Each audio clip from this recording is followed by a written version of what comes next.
Hello, my name is Frank Rizzo. I am a co-inventor of a product called the Steak Ager. I'm 48 years old and I live in Boone, North Carolina. I'm a single dad and I have two great kids, Nicholas, who's 13, and AJ, who's 16 going on 17. I have two dogs that I brought back with me from Costa Rica, Wahoo and Molly, and I love where I live. It's a beautiful place to live up in the mountains. We enjoy the scenery and everything along with it. Not that many people can afford to or have been to a really high-end steakhouse where they take big cuts of meat and put them in a specialty walk-in cooler and they dry age these steaks from anywhere from 30 to 70 days. Okay, when I first created the Steak Ager, in my mind, what I did was came up with an idea that I could replicate a really great steak that I had had in Chicago maybe 15 or more years ago. So I was sitting at my desk, literally, and had the back of a manila envelope. And being an accountant by trade and as well as in marketing and advertising for a long time, I kind of came up with what the design was, what I thought the box should look like, what it would accomplish, and then in rough terms what I thought we could build it for, not knowing really too much about anything. So when I put all that stuff together, I contacted my friend from 20 years ago named Scott Coburn because I knew he was an industrial designer, and I knew he would be the perfect person to help me get this together. I was kind of envisioned myself as the sales and marketing side with the idea, and he's inherently an industrial designer, has worked across many facets, and he would be the perfect guy to help bring this project to life. So as you can see, this is literally my garage. And right now, this is a live view of what we built. We take a large cut of meat, in this case. The only way to prove this was to actually go through, 7 or 8 iterations and to put different cuts of meat in there. Like this is a bone-in ribeye that I bought at the local Harris Teeter that's been in there for 12 days now. And if you look up close, it's got a crust on the outside. It's called the pellicle. What happens is that basically seals the meat. And then from the inside, what happens is the enzymes start to break down the tissue. So it becomes incredibly tender, adds tons of flavor. Meanwhile, the moisture is leaving the meat. So this is the trick to dry aging, along with oxidation, which happens to the lipids, which is the fat cap on the top side. So once we did this, the only way to really prove that it was really delicious other than us was we had to give it away. So what we did was we dry aged tons of things. These are fillets. This is a pot roast.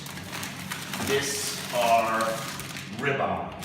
So we continually just dry aged meat and then gave it away to people, and gave some to my dad, gave some to my brother, gave some to the neighbors, had dinner parties, all of those things.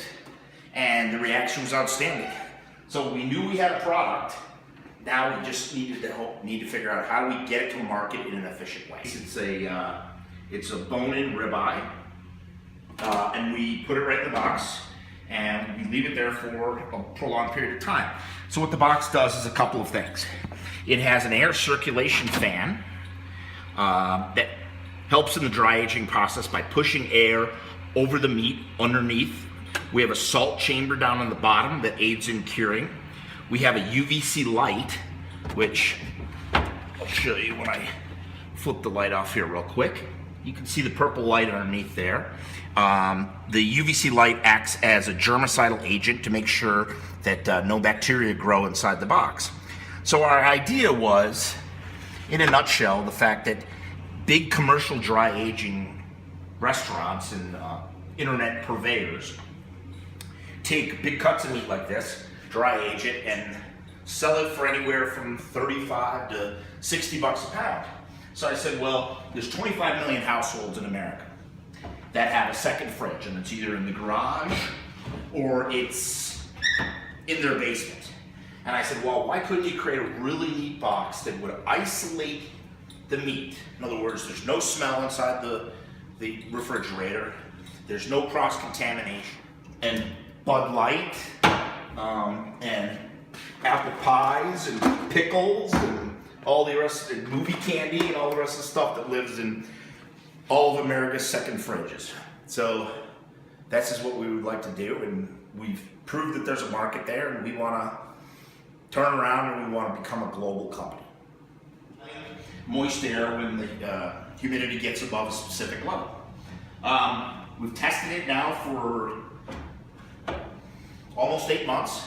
We put it on Kickstarter as a shot to figure out what we were going to do and see whether anybody would respond to it. And we ended up raising almost $100,000, $99,620.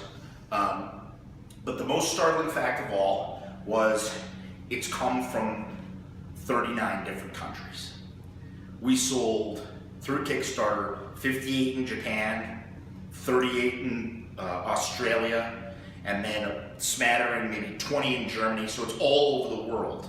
So I would say the greatest challenge that we face at this point is how do we become a global manufacturer of a consumer product that has a niche and can build a following, but not trip over the shipping.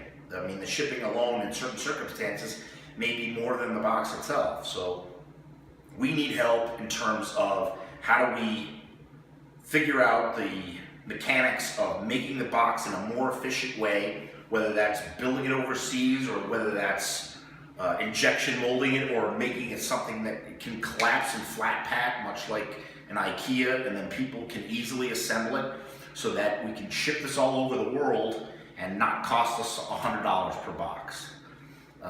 That's really the challenge that we're tripping over, and as you know, as startup entrepreneurs, this is what we really need to accomplish. Going back to the box for a second, everything's made from high density polyethylene, so it's absolutely food grade proof. Stainless screws. It's just a very safe environment, and the UVC really adds to the whole factor that there's never going to be any contamination. So we've taken a product that formerly can only be done at a restaurant level and put it in the second fridge with a turkey and a ham and Bud Light and apple pies and pickles and all the rest, and movie candy and all the rest of the stuff that lives in all of America's second fridges. So that's just what we would like to do, and we've proved that there's a market there, and we want to turn around and we want to become a global company.